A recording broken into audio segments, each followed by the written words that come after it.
Assalamualaikum warahmatullahi wabarakatuh. Perkenalkan, nama saya Tri Rahmawati dengan nomor NIM 2502100747, berasal dari kelas 2502 PAIB, ingin menyelesaikan tugas UAS mata kuliah Bahasa Arab. Dosen pengampu Bapak Ibnu Razali, SPDI, MPD, dengan materi yaitu membahas na'at dan man'ut. Baiklah, kita mulai dari na'at. An-na'tu tabi yudhakaru libayani sifati min sifati man'uti aw yasifu mayata'alaku bih. Jadi na'at adalah tabi atau kata yang mengikuti isimnya, yang digunakan untuk menjelaskan sifat dari man'ut. Nah, sementara man'ut mensifati kata yang terhubung dengannya. Jadi man'ut adalah kata yang disifati oleh na'at. Atau boleh juga disebut na'at dan man'ut adalah gabungan dari kata sifat dan kata benda. Seperti contoh dalam bahasa Indonesia yaitu rumah yang besar, laki-laki yang soleh, dan anak yang pintar. Contoh yang pertama yaitu rumah yang besar, yang menjadi kata benda adalah rumah, sementara besar adalah kata sifat. Jadi, dalam bahasa Indonesia, na'at dan man'ut tidak memiliki syarat, tetapi dalam bahasa Arab, na'at dan man'ut memiliki beberapa syarat yang harus dipenuhi. Syarat yang pertama yaitu harus sama jenisnya. Jadi, dalam bahasa Arab, jenis kata itu ada dua, ada mu'annas dan muzakkar. Kata mu'annas yang bersifat perempuan, sementara kata muzakkar yang bersifat laki-laki. Oke, contoh yang pertama. Pada kata muzakkar atau laki-laki itu menggunakan kata jamilun yang berarti ganteng. Dan pada kata mu'annas itu menggunakan kata jamilatun yang berarti cantik. Begitupun di bawahnya ada kata nasyitun dan di sampingnya ada kata nasyitatun. Jadi perbedaan jika di muzakkar itu tidak ada ta marbuto, tetapi di mu'annas itu ada ta marbuto di akhirnya. Nah, di situ sudah ada kata benda seperti madrasatun, baitun, faslun, dan seterusnya. Nah, untuk kata benda, tidak semua kata benda itu bisa dirubah menjadi laki-laki atau perempuan.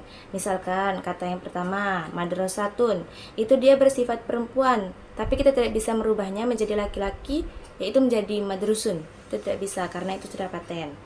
Nah, sehingga kalau madrasatun itu perempuan, maka kata sifatnya kita harus memilih kata perempuan juga, biar sama jenisnya dengan kata benda. Syarat yang kedua yaitu harus sama adatnya.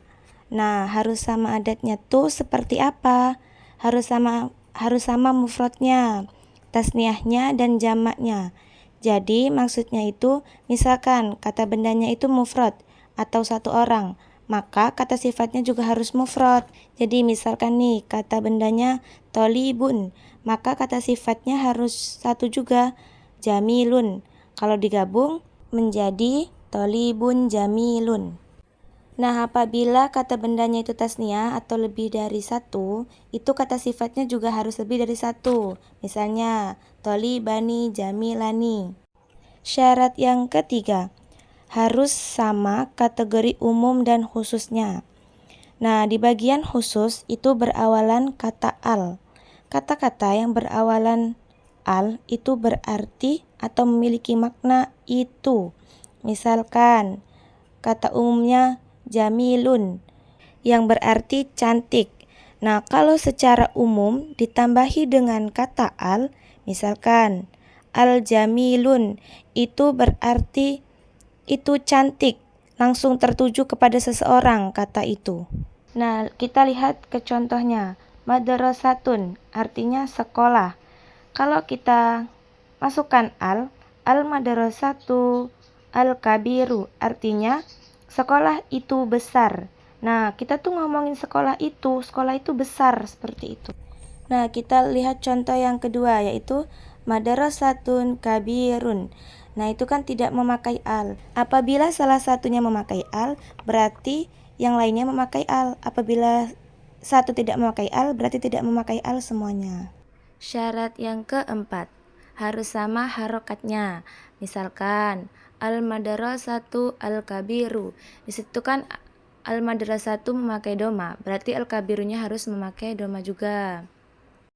Sekian dan terima kasih. Semoga bermanfaat dan terima kasih sudah menonton video saya. Saya akhiri, wassalamualaikum warahmatullahi wabarakatuh.